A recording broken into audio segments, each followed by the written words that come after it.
We're here today at St John's College at the University of Sydney for the General Sir John Monash 2023 Global Symposium. Let's go and meet some scholars.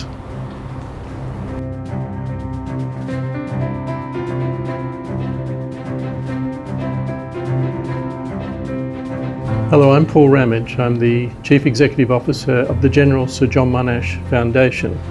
And with me today is Vafa Ghazavi, 2017 Commonwealth Bank John Monash Scholar.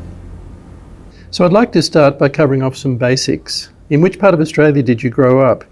What were your early years like, and were you always interested in education? Thanks, Paul. I was born in Canada, but I moved here with my family when I was very young, less than 6 years old, and I grew up in Sydney and had a wonderful experience of growing up in Sydney. I went to the local public school in my part of Sydney, and then I was very fortunate to go to an academically selective school for high school, North Sydney Boys High. And in that environment, there was a lot of sort of a peer community that was very focused on education, and that fit my interests very well and allowed me to sort of indulge my interests in academic life and scholarship, insofar as we can think of it like that at that age. And then I did my undergraduate studies here at the University of Sydney in my home city, and I studied politics and other things. I did my master's for 1 year as a sort of mid-career process in the United States, but then am I going too far? Then the world opened up for you, became a John Monash Scholar. That's right. So where did you go? What did you study? So the sort of the biggest opportunity, if you like, of my journey in education was to pursue my doctoral studies at the University of Oxford in the UK through a John Monash scholarship.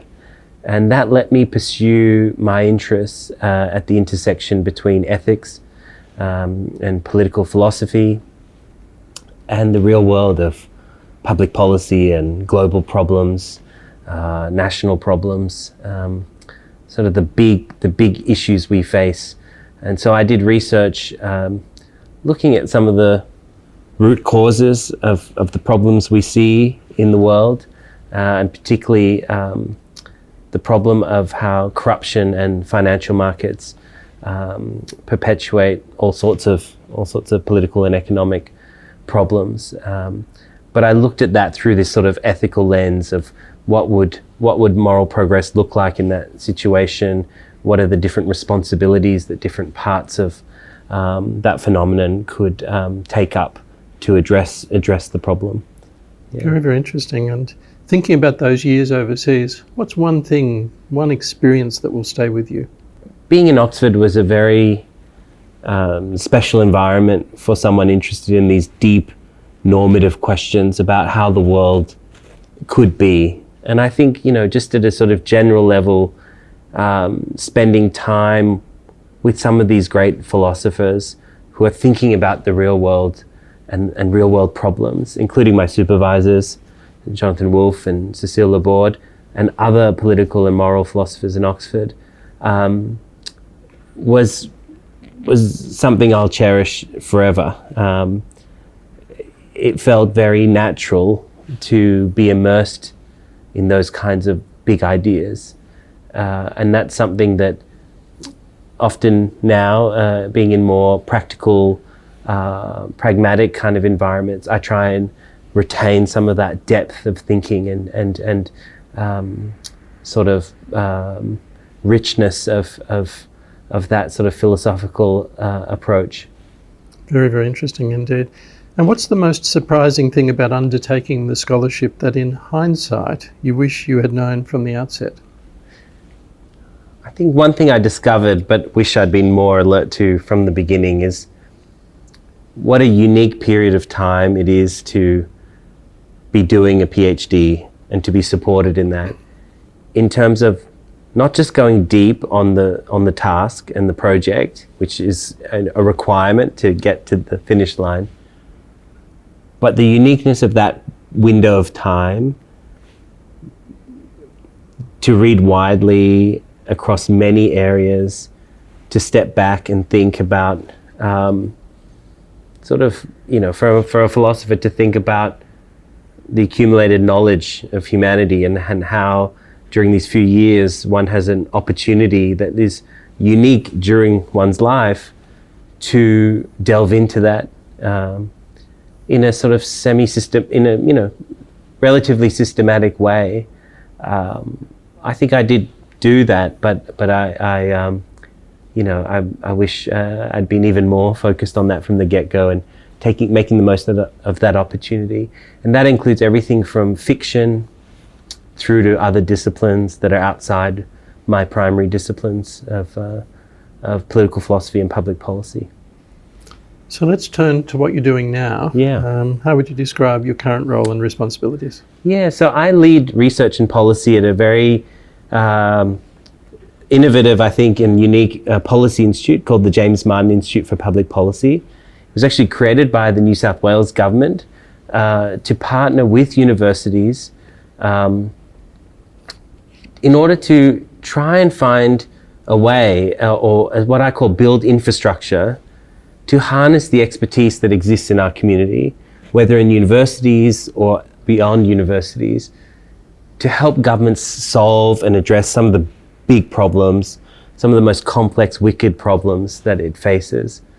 And we do this through collaborative projects, working intensively with government. We do this through giving grants to academic teams who are really focused on helping address policy challenges. We have a digital publication of which I'm the editor for solutions-focused opinion articles. We have fellowship programs.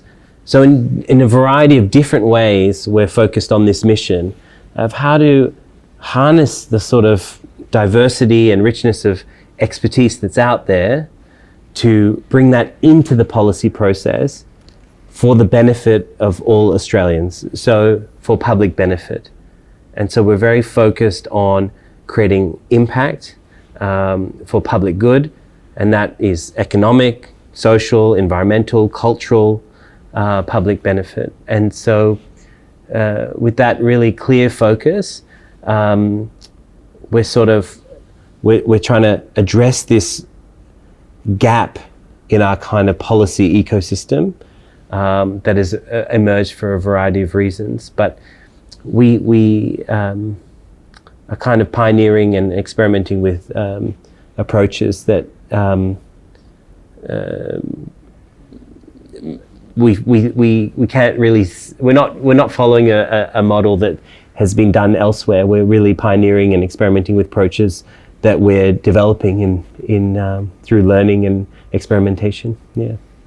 Yes, it probably leads quite well into the next question, which is we live in a world of constant change, partly kind of because of disruptive technologies.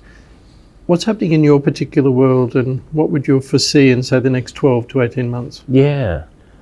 Well, I think technology is having a huge impact on government in two respects.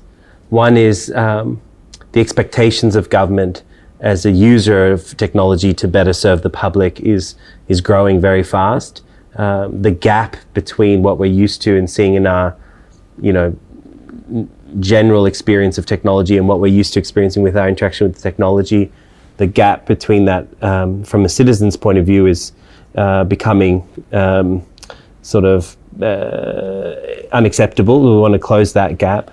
But the other part is, of course, that this idea that technology is sort of self-directing, autonomous, disconnected from society, is just a question for technologists, is no longer, is increasingly seen as not the right way to think about technology.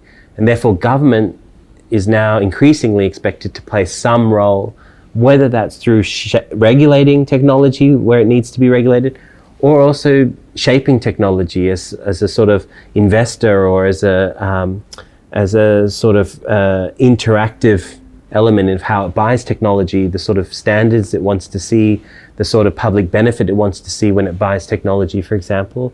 So this idea that governments can actually help shape the future of technology. So in public policy, technology is really big. But there's also a broader thing that the next 12 to 18 months, perhaps, maybe a few more years beyond that, we're seeing a kind of, I think, a recalibration of the ambition of government, the need to build government capability has come back to the fore. The idea that government is not just part of the problem and needs to get out of the way, but government needs to be part of the solution for many of the problems that we see in the world. And it's not about the size of government, but it's about the ability of government to help address some of these problems. And that's come much back into the fore, whether that's thinking about government's role in shaping markets, or whether that's greater expectations about how government delivers welfare and social services. There's a much more appetite to thinking about what better government looks like, as opposed to government either being good or bad. Yeah. No, very good. Thank you for joining me today. I'd like to end with just a little bit of gentle exploration about what are you reading, what are you listening to, or what are you watching? Sure. So I try and read a bit of fiction all the time. So I just finished one of Toni Morrison's great books, Paradise. But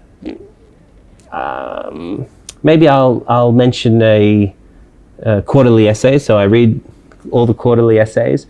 But just going back to the earlier point about the moment we're in with government, I do keep thinking about this quarterly essay by Laura Tingle a few years ago, where she was reflecting on the sort of the decline of expertise and capability in the state, in government in Australia, as well as other parts of our sort of social political ecosystem. But this question of how do we rebuild a more vibrant, innovative public sector is very much on my mind. And so that quarterly essay has been on my mind lately as well, Paul.